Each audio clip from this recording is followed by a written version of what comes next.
کچی چابی مصطفیٰ کے ہاتھ میں ہے، ان کے ہاتھ میں ہے کلچی ان کے ہاتھ میں ہے کلچی ان کے ہاتھ میں ہے کلچی مالک کل کہلاتے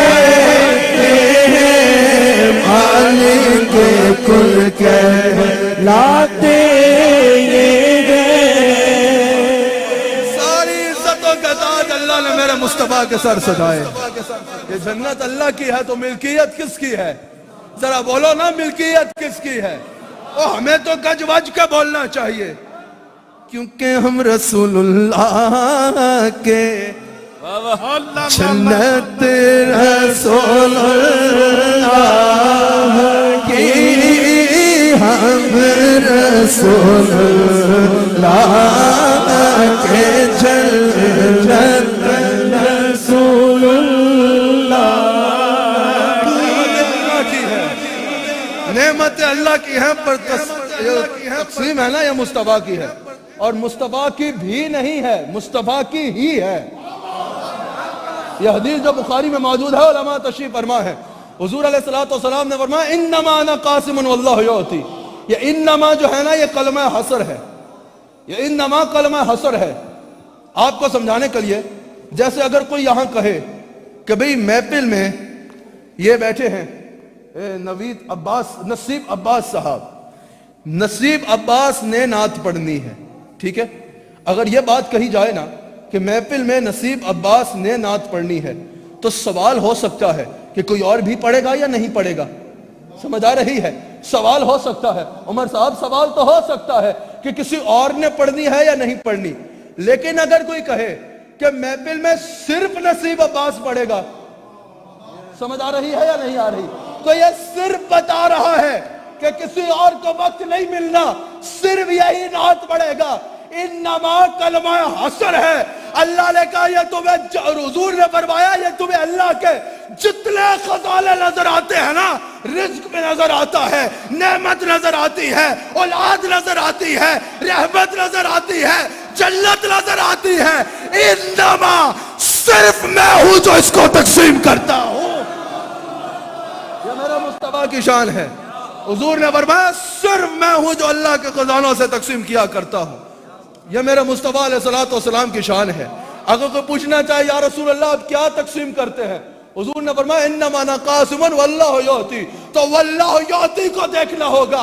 حضور نے فرمایا جو اللہ دیتا ہے وہ میں تقسیم کرتا ہوں، جس کو اللہ دیتا ہے میں تقسیم کرتا ہوں، جب سے اللہ دیتا ہے میں تقسیم کرتا ہوں، جب تک اللہ دے گا تقسیم میں نے ہی کرنا، اور یقیناً ہمیشہ سے اللہ دیتا ہے اور ہمیشہ سے اسی نے دینا ہے۔ یہ شان ہے میرے مصطفیٰ علیہ السلام کی۔ اللہ نے یہ نہیں فرمایا اے میرے حبیب علیہ السلام آپ کو علم میں کثرت دی ہے، یہ بھی نہیں فرمایا اے میرے حبیب علیہ السلام آپ کو حسن میں کثرت دی ہے، یہ بھی نہیں فرمایا میرے حبیب علیہ السلام آپ کو امت میں کثرت دی ہے، صرف یہ بھی نہیں فرمایا کہ آپ کو اولاد میں کثرت دی ہے، صرف یہ بھی نہیں فرمایا کہ آپ کو اختیار میں کثرت دی ہے، کہا انا اعطیناک الکوثر۔ میرے حبیب علیہ السلام کوئی تمہارا علم دیکھے گا تو اسے کثرت نظر آئے گی، کوئی تمہارا اختیار دیکھے گا تو اسے کثرت نظر آئے گی، کوئی جس طرف سے بھی آ کے تمہیں دیکھے گا اس کو تمہاری عظمتوں کے سمندر کا کنارہ نظر نہیں آئے گا۔ یہ ہمارے آقا کی شان ہے، یہ ہمارے آقا علیہ السلام کا مقام ہے۔ کیا شان ہے میرے آقا علیہ السلام کی۔ اللہ نے کہا عزتوں کا تاج عطا فرمائیے، ساری عزتیں حضور کو دینا، پھر کہا فَإِنَّكَ بِأَعْيُنِنَا۔ اللہ اکبر، اللہ اکبر۔ بچہ پیارا ہو نا، بلا تمثیل وہاں مثال نہیں دی جا سکتی، بچہ سونا ہو، باپ یا ماں کہتے ہیں کہ میرے چاند نظر تو تیرے چہرے سے ہماری ہٹتی نہیں ہے، پیر سونا ہو تو مرید کہتے ہیں سونے مرشد تیرے چہرے تو نظر ہٹتی نہیں ہے۔ کیا خیال ہے؟ میرے جیسے کو تو دیکھنے کا بھی دل نہ کرے، لیکن جن کے چہرے پہ حضور کی غلامی کا نور جگمگا رہا ہے، جو بھی مشائخ ہیں ان کو جب دیکھا جاتا ہے تو مرید دیکھ کے کہتا ہے کہ سونے مرشد تیرے چہرے تو نظر ہٹتی نہیں، وہاں مثال نہیں دی جا سکتی۔ اللہ نے میرے مصطفیٰ کو اتنی کثرت دی، اتنی کثرت دی، اتنی کثرت دی، اتنا سونا بنایا، اتنا سونا بنایا، اتنا کامل بنایا کہ فرمایا فَإِنَّكَ بِأَعْيُنِنَا، میرے حبیب ہماری نگاہ قدرت کا جو مرکز ہے وہ تیرا چہرہ انور رہتا ہے، ہم تمہیں اپنی نگاہوں میں رکھتے ہیں۔ اللہ اکبر، اللہ بروا رہا ہے۔ اور یہ پڑھ رہے تھے نا، جس پہ نظر سارے زمانے کی لگی ہے وہ میرا نبی ہے، زمانے کی نظر کیوں نہ لگے، خالق کہتا ہے اور میرے سونے حبیب میں نے تجھے ایسا بنایا ہے کہ میری نگاہ قدرت کا بھی اگر مرکز ہے تو فاطمہ کا بابا تیرا چہرہ۔ یہ شان ہے میرے مصطفیٰ علیہ السلام کی، یہ مقام ہے میرے مصطفیٰ علیہ السلام کا، یہ رتبہ ہے میرے آقا علیہ السلام کا۔ جب اپنے آقا کا ذکر سنا ہے تو اس طرح سینہ تان کا سنا کرو، اللہ کا شکر کرتے ہوئے سنا کرو کہ نبیوں کا سلطان ہے، یہ ہمارا نبی ہے۔ میں نے بات کو ختم کرنا ہے، ذرا میرے ساتھ کہنا ہے، یہ ہمارا نبی ہے، جو نبیوں کا سلطان ہے، وہ جو ساری خلقت کا بادشاہ ہے، وہ ہمارا نبی، جس نے پلے صراط ہمیں پار کرانا ہے، وہ ہمارا نبی، جس کے ماتھے شفاعت کا تاج آنا ہے، وہ ہمارا اور نبی، خدا نے جس کو مقام محمود میں بٹھانا ہے وہ ہمارا نبی، سب سے اولا ہو اعلیٰ، ہمارا نبی، سب سے بالا ہو اعلیٰ، ہمارا نبی، اپنے مولا کے پیارے، ہمارا نبی، دونوں عالم کے داتا، ہمارا نبی، خلق سے اولیاء، اولیاء سے رسول، سب رسولوں سے اعلیٰ، ہمارا نبی، ہمارے نبی کی شان نرالی ہے۔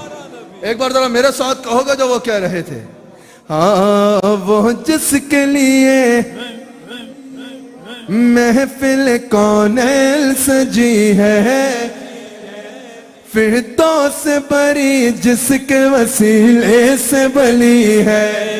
مجھے آپ کی آواز سننی ہے، وہ ہاشمی مکی مدنی عربی ہے، وہ میرا نبی میرا نبی میرا نبی ہے، وہ میرا نبی میرا نبی میرا نبی ہے۔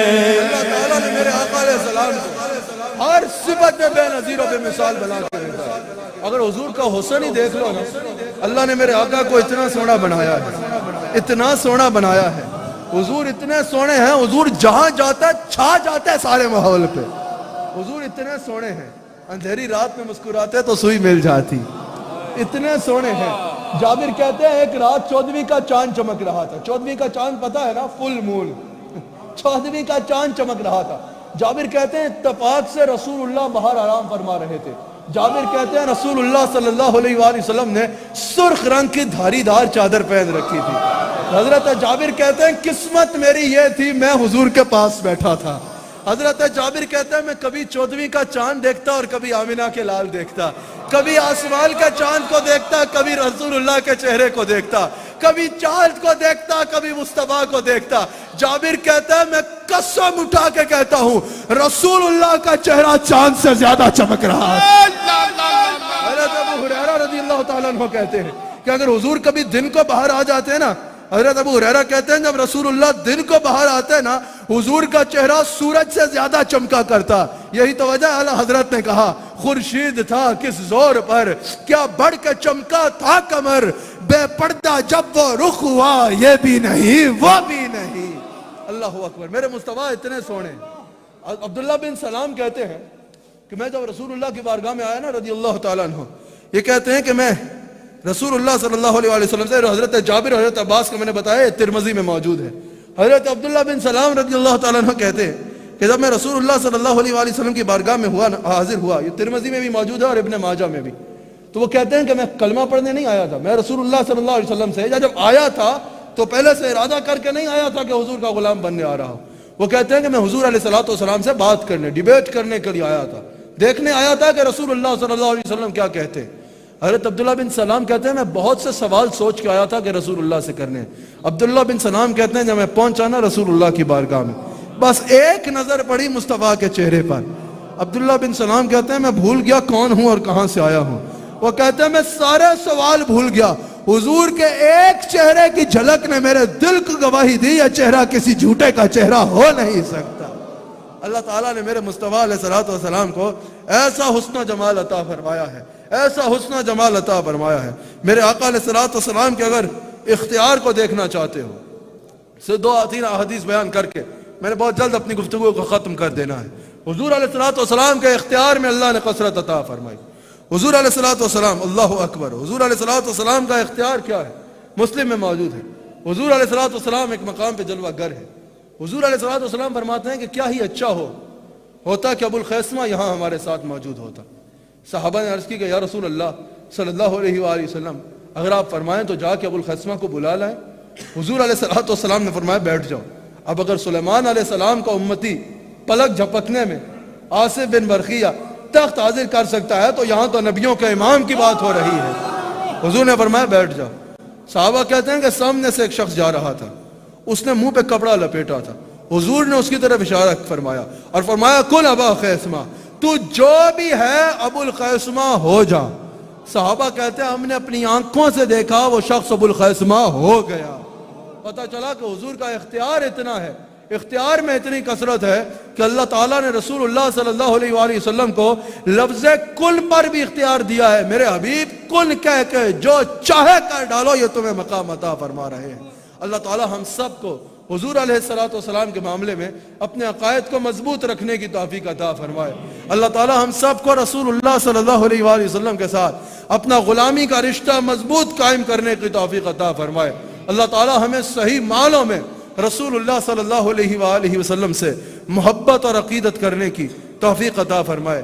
یاد رکھیے گا رسول اللہ صلی اللہ علیہ وآلہ وسلم کے غلاموں، ایک بات کو اچھے طریقے سے دل نشین کر لیں، اگر رسول اللہ صلی اللہ علیہ وآلہ وسلم سے محبت کرتے ہیں اور اگر رسول اللہ صلی اللہ علیہ وآلہ وسلم سے محبت کا اظہار کرتے ہیں تو یہ اظہار صرف زبان سے کافی نہیں ہوگا، یہ اظہار کردار سے ہونا ضروری ہوگا۔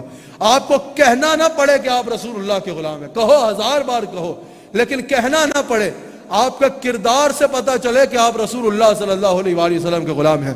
میں نے صبح لیڈز میں جمعے کے موقع پر بھی یہ کہا تھا کہ یہ کہیں کی محبت نہیں ہے کہ ہم رسول اللہ کو تو مانتے ہیں لیکن رسول اللہ کی ایک نہیں مانتے۔ یہ کیسی محبت ہے؟ یہ کوئی محبت ہے کہ ہم رسول اللہ کو مانتے ہیں لیکن رسول اللہ کی نہیں مانتے؟ یہ کیسی محبت ہے؟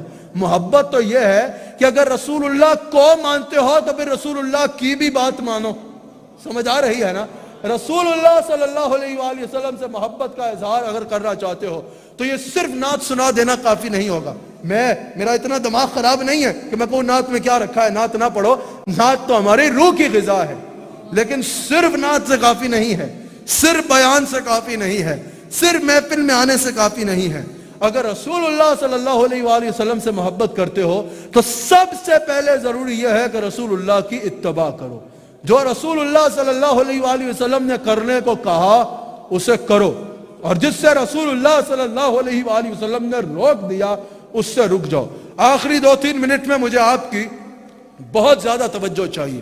یاد رکھیے گا رسول اللہ کے غلاموں، ہم سب کو رسول اللہ صلی اللہ علیہ وآلہ وسلم کو اگر مانتے ہیں، جیسا کہ مانتے ہیں نا سب رسول اللہ کو اپنا آقا و مولا، تو رسول اللہ کی بھی ماننی ہے۔ اب رسول اللہ صلی اللہ علیہ وآلہ وسلم نے جیسے ہمیں حقوق العباد کا درس دیا نا، the rights of creator، حقوق العباد کا، اسی طرح حضور علیہ السلام نے اسی طرح دین کا حصہ قرار دیا حقوق اللہ کو، رائٹس آف کریٹر، حقوق اللہ کا جہاں درس دیا وہیں حقوق العباد، رائٹس آف کریشن، اس کا بھی درس دیا۔ اس پر بھی حضور علیہ السلام نے ہمیں لازم کہا کہ اگر دین پہ کامل ہونا چاہتے ہو تو اللہ کی مخلوق کا خیال کرو، لوگوں کا بھلا کرو۔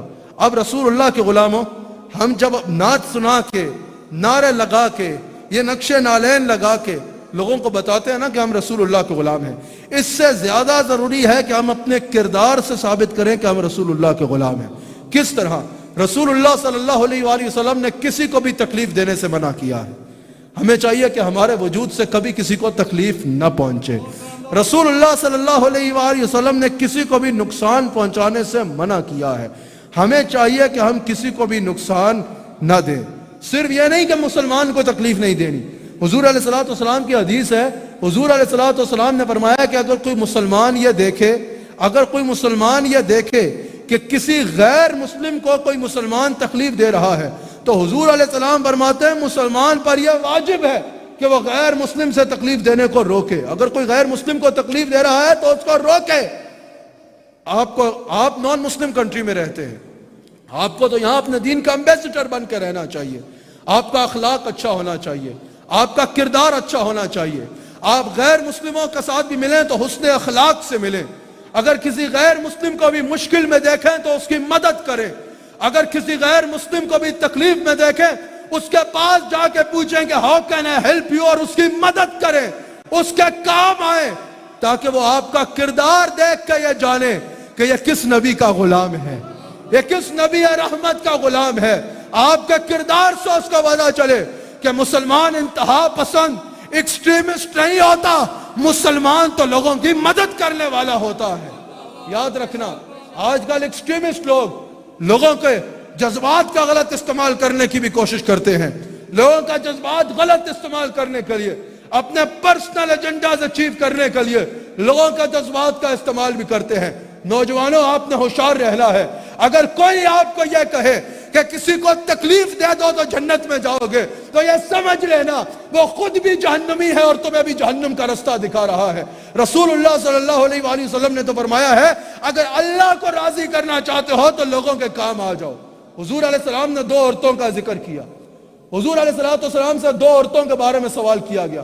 کہا یا رسول اللہ, ایک عورت ہے, فرض عبادت تو کرتی ہے, نفلی عبادت بھی بہت کرتی ہے, روزے نفلی بھی رکھتی ہے اور تہجد بھی پڑھتی ہے, لیکن بد اخلاق ہے, اس سے لوگوں کو تکلیف ہوتی ہے. یا رسول اللہ صلی اللہ علیہ وآلہ وسلم, اس کے لیے کیا ہے؟ حضور نے فرمایا اس کے لیے کوئی خیر نہیں ہے. اور ایک اور عورت کا ذکر کیا گیا. یا رسول اللہ, فرض تو پڑھتی ہے لیکن نفلی عبادت زیادہ کر نہیں پاتی, لیکن وہ جس کو ضرورت مند کو دیکھتی ہے اس کی مدد کرتی ہے, اس کا اخلاق اچھا ہے, ضرورت مند عورتوں کے کام آتی ہے. حضور علیہ السلام نے فرمایا اللہ تعالیٰ اس پر ضرور رحم فرمائے گا. تو پتہ چلا جو کسی کو تکلیف دے گا, کسی انسان کو بھی تکلیف دے گا, حضور نے تو فرمایا ایک عورت جنت میں جائے گی اس لیے کہ اس نے ایک کتے کو پانی پلا کے اس کی جان کو بچا لیا, اور ایک عورت جہنم میں جائے گی اس لیے کہ اس نے ایک بلی پر ظلم کر کے اس کو مار دیا. تو پتہ چلا کہ صرف مسلمان نہیں, رسول اللہ صلی اللہ علیہ وآلہ وسلم نے تو جانوروں کو تکلیف دینے سے بھی روکا ہے. حضور علیہ السلام نے ایک مرتبہ ایک گدھے کو دیکھا, اس کے منہ پہ چوٹ تھی جیسے کسی نے مارا ہے اور اس سے خون نکل رہا تھا. حضور علیہ السلام نے فرمایا اس پر اللہ کی لعنت ہو جس نے اس بے زبان کو تکلیف دی ہے, جس نے اس بے زبان کو یہ نقصان پہنچایا ہے. میرے بھائیوں, آپ یہاں رہتے ہو, آپ دین کے امبیسڈر بنو. آپ کے لیے ضروری ہے کہ اگر لوگ یہ کہنا چاہ رہے ہیں کہ اسلام میں ایکسٹریمزم ہے, آپ کو چاہیے آپ اپنے کردار اور گڈ گیسچرز کے ساتھ ثابت کرو کہ نہیں, اسلام میں محبت اور امن کا پیغام ہے. اللہ تعالی ہم سب کو رسول اللہ علیہ السلام کا نمک حلال رکھے, رسول اللہ صلی اللہ علیہ وآلہ وسلم کا وفادار رکھے, رسول اللہ صلی اللہ علیہ وآلہ وسلم کی ہی غلامی میں جئیں, حضور کی غلامی میں ہی جو ہے وہ قبر میں ہو, اور قیامت کے دن بھی حضور علیہ السلام کے لواء الحمد کے سائے میں اٹھیں, حضور کے جھنڈے تلے اٹھیں. اللہ تعالی ہم سب کو حضور کا سچا غلام رکھے. دوران گفتگو میرے سے جو بھی غلطی ہوئی, میں اللہ تعالیٰ کی بارگاہ میں سچے دل سے اس سے توبہ کرتا ہوں, اور اللہ تعالیٰ ہم سب کو توبۃ نصوحہ کی توفیق عطا فرمائے. کل انشاءاللہ بریڈ فورڈ مدنی مسجد میں رحمت